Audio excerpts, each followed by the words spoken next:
actually my second, and always I recognize her. She's always quite the hype woman. Thank you, everyone. Thank you. He's defeated. When I got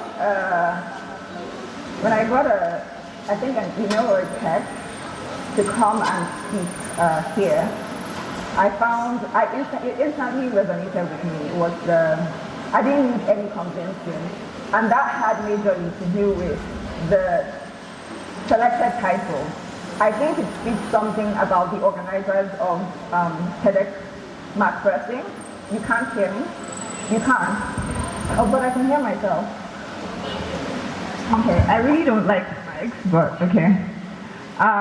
It said something to me. I think it really spoke highly of the organizers of this event, that they had done their research to really understand how to match topics, conversations with the speakers that they were selecting. And it really resonated with me. So the topic I'm going to be speaking on today it's called The Silent Leader, or The Silent Leader's Influence Without a Tag. I'm going to request that you indulge me from time to time if I look into my phone. I'm a teacher, so I'm typically very used to staring at training slides rather than from speaking from my head all the time. And so yeah, I remember very clearly, very vividly, when a mentor of mine and a senior colleague asked me, she reached out to me and she said to me that she wanted me to lead a project. And she categorically told me, Onyeka, I want you to lead this project. But somewhere at the back of my mind, I began to doubt her, right? I began to doubt that she actually wanted me to lead the project.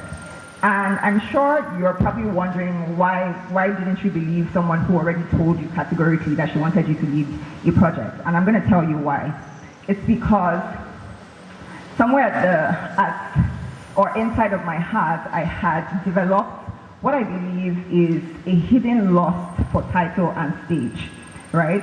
I struggled to believe that I could rally the team because I hadn't officially been given a title, a formal title. I struggled to believe that I could move the project forward because I sought authority in a formal title. I struggled to believe that I could earn the team's trust because somehow I had falsely tied my ability to influence the team to a fancy title. And, somewhere along the line, I was just thinking, if she just could share with the team if she could tell the team officially what my leadership role was, that everyone on the team would be on board and would understand who was in charge. And so I also even considered having a conversation with her about how she could make my leadership, my title, she could make it more official, right? And that would have been a mistake. That would have been a wrong move because all that would have shown, or all that would have said, was that I was not fit to lead. And so it's in times like that that I'm very, very grateful for just the consistent guidance of the Holy Spirit in my moments of confusion. As I was considering having a conversation with this mentor, the Holy Spirit began to bring to my remembrance all of the times that I had successfully influenced actions and influenced outcomes without any formal titles. And I began to recall how, with my team's support, I had led the market entry of one of Sub-Saharan Africa's leading manufacturers into the Nigerian market. We built a team of over 55,000 members and directly contributed to the increase in adoption statewide. I also remembered that I was the brain behind a logistics tech brand that went on to become a global phenomenon and served over over 20,000 customers just in 2 years after its launch. And just in case that you think that any of the reflections that I was having or that I had about my influence, just in case you think that any of these reflections were a fluke, last year I launched the Authentic Leadership Institute, which is also known as ALI Global. And I'll share what the Authentic Leadership Institute is. It's a school that I've designed to help African women advance into high-level decision-making roles.